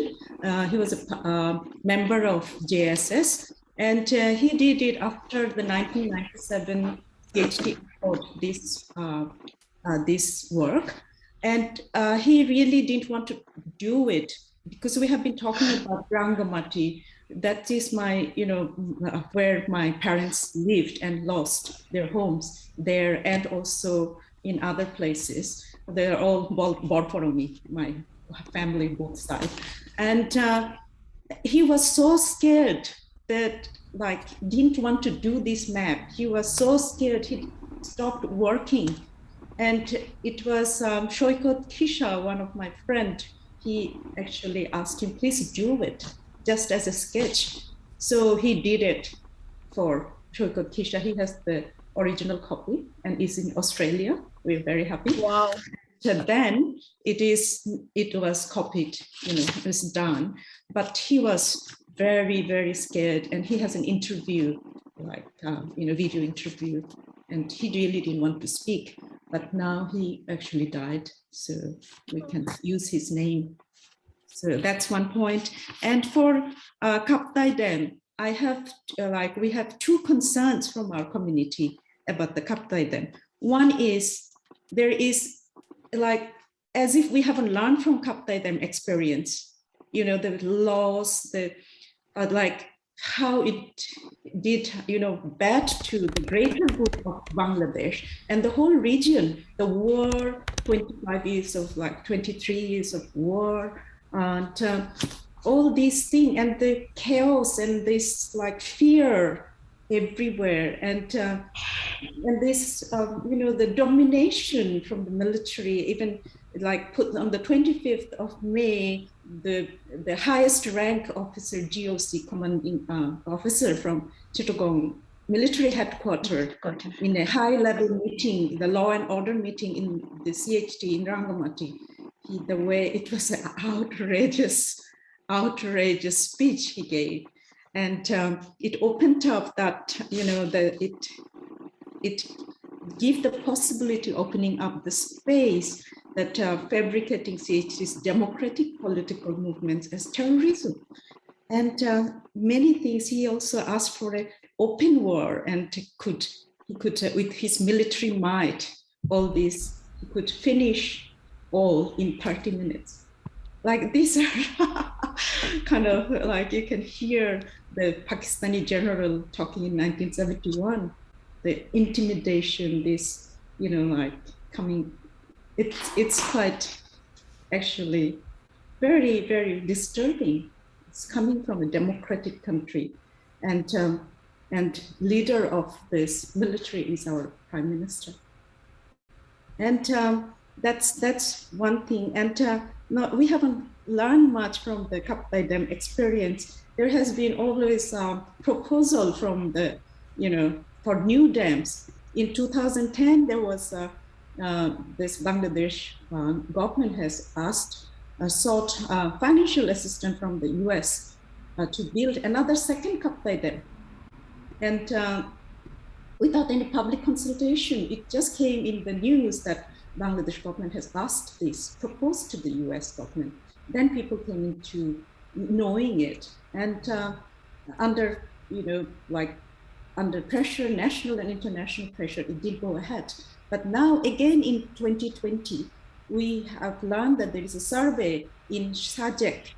It's a remote area which is now being advertised as Switzerland of Bangladesh to attract tourists, as there's a huge military tourist establishment there. Although the Sajek people don't want this because they have been evicted from their land. That survey was done to build another dam in Sajek to enhance this military establishment around there. But we don't know what is going to happen. If it goes through, it will again displacement of hundreds of indigenous peoples. And these are, and another second one is that the discussions come commissioning of the Kaptai Dam, and giving reference to the Chakmas lost this thing, or the indigenous people lost so many things. But what decommissioning is the dismantling of the dam. Just think of taking away Meghna or Padma, from the people in Bangladesh, or any river, or just think about, draining of Lake Ontario in Canada. What will be the effect of the population, human being living around that? And what will be the impact on environment? This is outrageous. You can't, dismantling cities are like Kaptai Dam. You can't bring back the ecology that was in 1960 or anything. You can't. There is no proper addressing that, how to make good of that this loss or the or the grievance arises from this Kaptai Dam. And even today, after 60 years of its construction and under 50 years of under Bangladesh government, less than 5% of the electricity produced in the Chittagong Hill Tracts. And you would have seen that the people who lost the land and everything, cultural sites, in establishments and all, they will be the first one to get access to electricity. But there is still those demonstration letters from these displaced people to get electricity in their home. So these are really some concern. And one thing, last point I want to say, that this Bor-Porang, all these historical narratives, it's actually it's a way of disburdening people's, all this grief and the loss, and it is empowering to do that. It is a work of empowerment. And thank you, Samari, for that. And thank you all for bringing this in the attention of the people and continuing this work and this solidarity. And we will work with that, and this is the situation of many indigenous peoples in all over the world, in Canada, in Australia, and New Zealand. But there is active work in many countries to, overcome this. And the Prime Minister of Australia, the first in speech, he actually recognized that, that in full implementation of this statement from the heart of Uluru.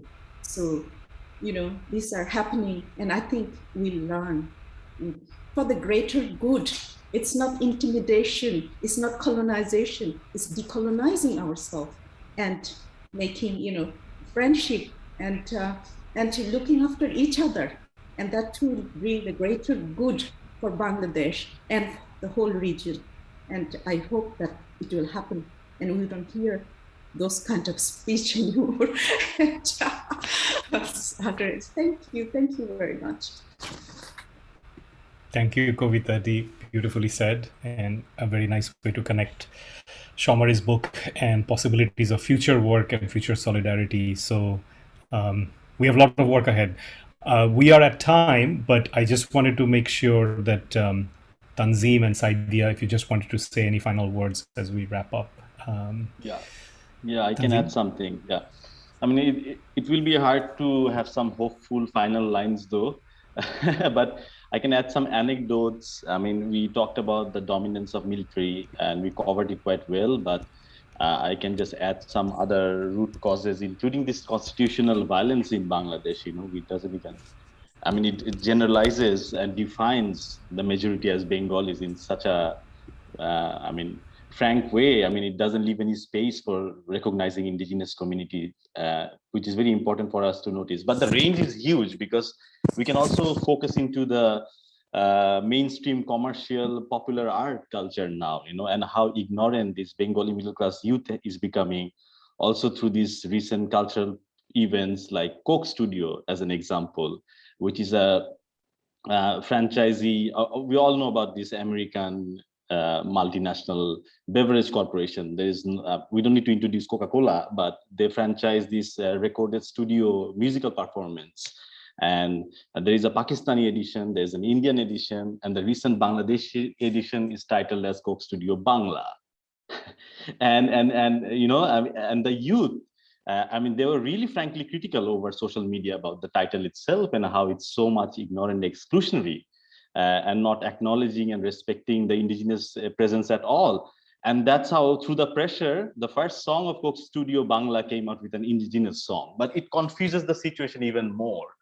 But I know about the condition in local context, but I was also shocked seeing that how a multinational company can be so much ignorant. Of course, I mean, there is no surprise though, but 40 million people around the world are displaced for this dam situation, including Laos, Colombia, and many other countries. So it's a global issue now to talk about, you know, 40 million displacement of people in the world.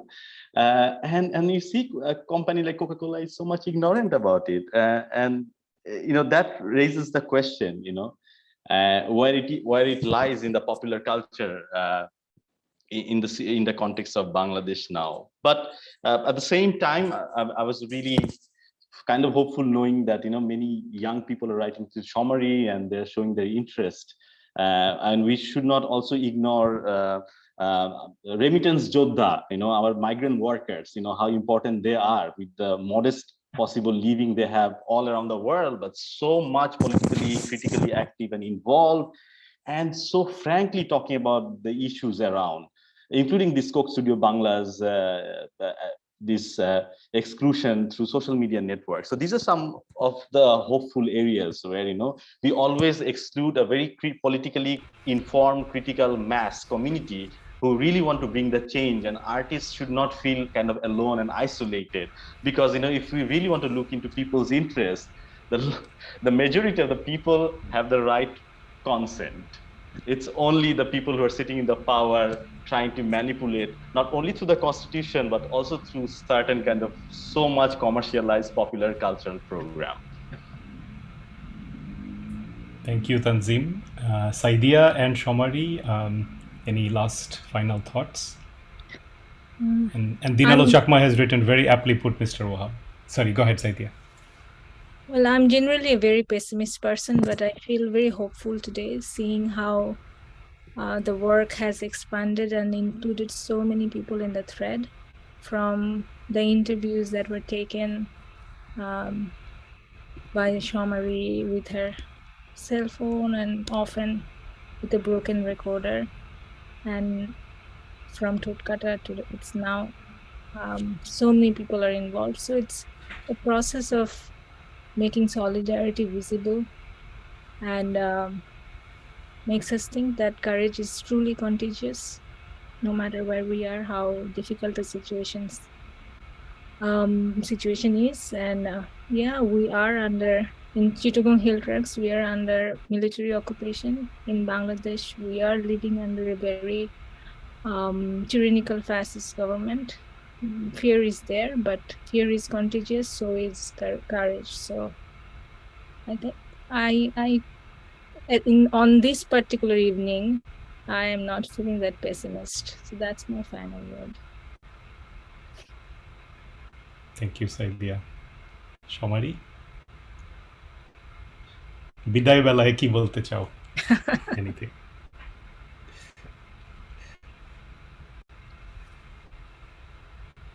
তুমি মিউটে আছো কিন্তু। ইংরেজিতেও বলতে পারো যদি শেষ কথাগুলো তোমারই হতে পারে। আপ টু ইউ, যেটা সুবিধা ফিল করো। থ্যাংক ইউ নাইম এই কাজের জন্য। আমি যখন নাইম যখন এই কাজটা আমাকে বলেছিল যে সোমারি এই কাজটা করি, তখন আমি খুব ডিপ্রেশনে ছিলাম। Thank you, Naeem. When we first started talking about making a video based on the book, I was in a depression. So thank you for this project, all of you. All of you, না তোমাকে specially. অনুবাদকের অধিকার, হ্যাঁ, তুমিটাকে all of you করে দাও। creative translation, auto edit. ওইটা বলো।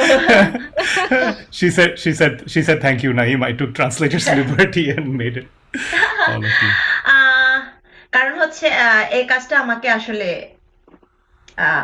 Depression থেকে মুক্ত করার একটা জায়গা দিয়েছিল। Actually, working on this gave me a space for freedom from depression or a way out of depression. কারণ আমি ওই সময় দেশ ছাড়তে হয়েছিল, নানা ধরনের একটা মধ্যে ছিলাম।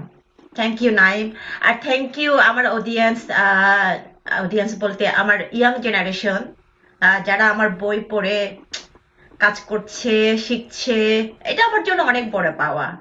এবং থ্যাংক ইউ, আসলে আমার থ্যাংক ইউ দেওয়া উচিত, সরি কবিতা দি, আমার thank you, special thank you এখানকার সিএসটি জুম্ম যারা আদিবাসী আছেন, যে সংগঠন আছে, তারা আমাকে আমার দিয়েছিল, অ্যাওয়ার্ড দিয়েছিল আমার এই বইয়ের জন্য, রিকগনাইজ করলো। এটা আমার জন্য অনেক বড় পাওয়া। থ্যাংক ইউ কবিতা দি, থ্যাংক ইউ দিবুস দা, thank you Australian Jumma. Wait, let me translate. So many thanks are due, including thanks to the audience, all the people here and all the people who read the book, especially young generation who are reading it and doing their own work and inspiring me to do more work. And I have to say thank you to Kabita Di and the Australia Jumma community, because not only they read the book, but they gave me an award for this book, which is very important to me because now I'm in Australia. So thank you to the Australian Jumma community.